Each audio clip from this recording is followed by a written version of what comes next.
Do you know what happens when you spend time outside every single day, no matter the weather or life events, and you do it in Alaska? That's what I'm working to find out. I'm Amy Bouchatz, and this is my weekly outdoor diary where I tell you what I've been seeing and learning through my own daily outdoor habit tackling the Humans Outside 365 challenge.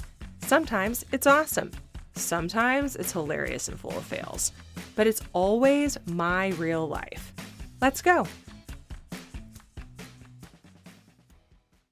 This is the season where I am most grateful for my ears. Last year, I did a little challenge within my challenge, leaning into my five senses over the course of several months and noting here in this podcast how I use my senses outside. That experiment was inspired by an interview I did last year with Gretchen Rubin, best-selling author of The Happiness Project, whose most recent book is called Life in Five Senses. It talks about what she found leaning into her five senses over the course of a year. I took that experiment outside in a shorter format and explored how I felt about my senses in an outdoor environment only. A Humans Outside podcast follower recently tagged me in a post about how much she's enjoying her sense of hearing, and I have to agree. In fact, her note inspired me to think about my own sense of hearing this week in the context of spring.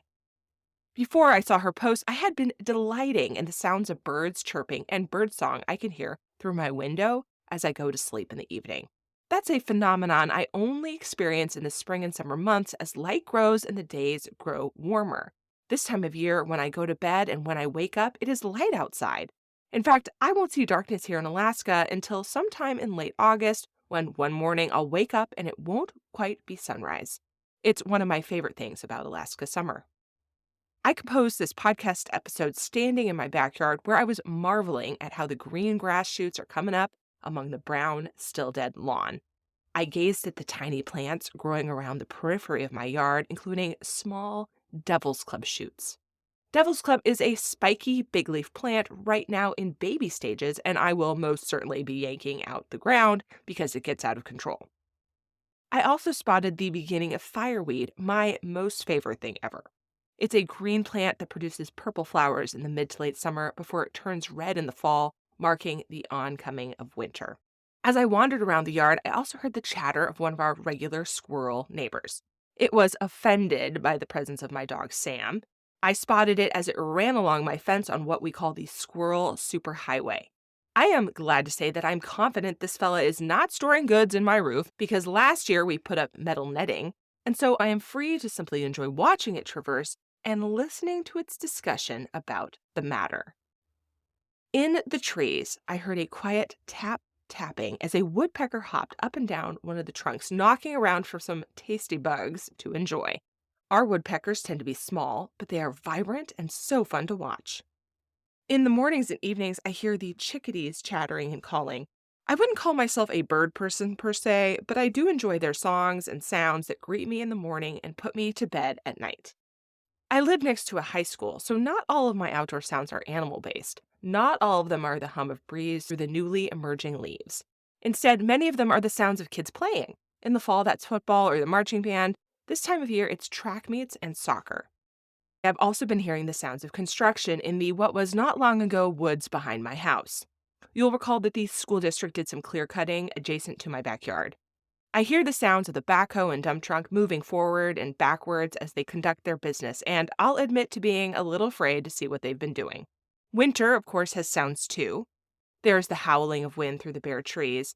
I can hear the tall cottonwoods and birch trees creaking as they move in the wind. When you walk outside in the winter, your feet crunch and squeak against the cold snow. And in the winter, I often notice the sounds of ravens. Did you know ravens have 33 different categories of calls? These huge birds talk to each other and sometimes to me from the trees up high or on the light poles. And I can hear them move through the sky as their wings beat against the air. There's something imposing and startling about it. But winter is behind us now, and there's lots of late Alaska spring things happening here that you can hear and see. And now that it's May, we consider it basically summer, despite the snow patch that remains just off my backyard. I had my monthly visit to my lakeside sit spot this week and was surprised to see it's now entirely open water. A month ago, I was snowed on while I sat there just off that thick ice. The summer light is bright in my backyard now, and the cottonwood leaves are maybe 2 days from being fully out. Bad outdoor moods this time of year are usually based on not having as much time to go play as you'd like. The sounds of the birds make everything happy.